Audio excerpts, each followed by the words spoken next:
My name is Roberta Tontini. I study sinology in Rome, where I originally come from, and I have been working on Chinese Muslims for my master's degree. And after I graduated, I moved to Xiamen, which is a beautiful city and island in Southeast China.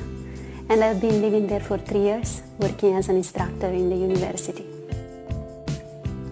The research question of my doctoral work is what happened to Islamic law in China, and more specifically how it changed and developed as Muslims settled there.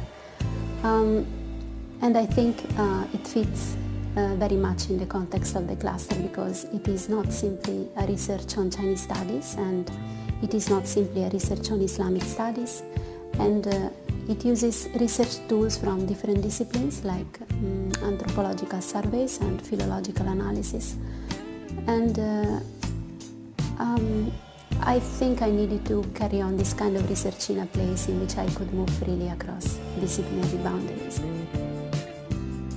According to the historical records, Islam came to China mostly through the Silk Road during the 7th century, when the first wave of migrants came from the Middle East.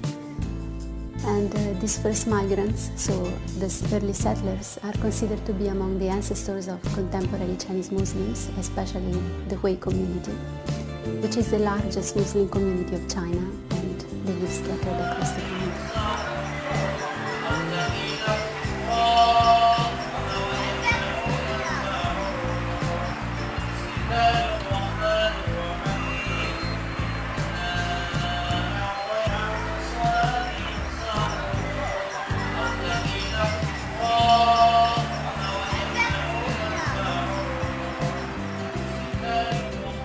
What captured my attention at the very beginning of this work was the presence in China of women mosques and women ahom, which is a term sometimes translated as imam. So China has a long history of women leadership in religious businesses and affairs, and Muslim women have mosques of their own, and they conduct prayers and religious activities.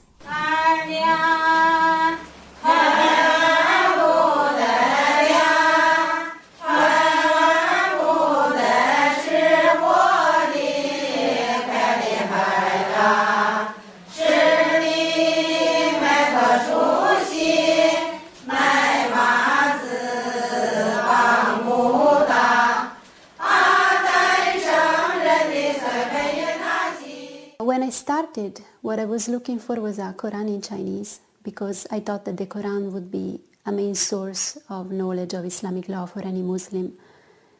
But to my initial surprise, I could not find any Chinese translation of the Quran prior to 1927.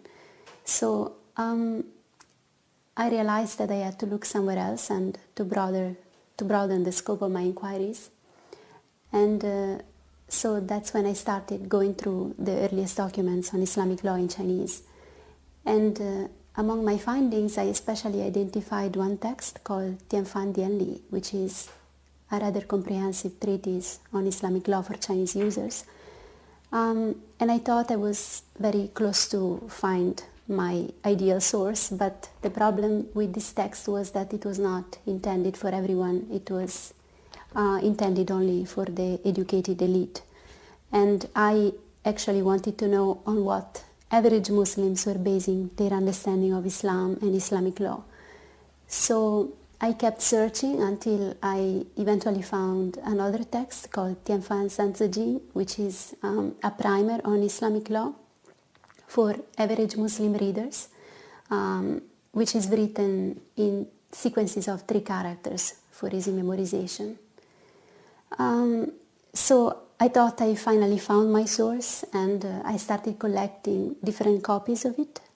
But then when I started analyzing the copies, I realized that I was not dealing with different copies, but actually with different versions of the same text. So the next question then became, why so many different versions of the same text? I eventually realized that the reason why so many different versions of the text were written and circulated over time was that Islamic law was attempting to harmonize itself with the changes and the shifts in the legal culture of the Chinese state. And It did so following the changes and the shifts in the main political setting over a time span of 300 years, starting from the earliest version, which was written around 1710, until the latest version, which was published in 2006. I am under the impression that Muslims today are becoming confused about what does it mean to follow Islamic law, and this is also because of a growing influence from definitions of the Sharia coming from abroad. And the result is that today the definition of the law in China is experiencing a split in at least two factions, with one faction advocating the traditional definition of the law and another faction looking at, for example, at the Arabs as models for implementing the Sharia. And I personally have more sympathy for the domestic definition of the law, which is the one portrayed in my dissertation, because I find it very self-reflective and also very sensitive to the social values of the secular state.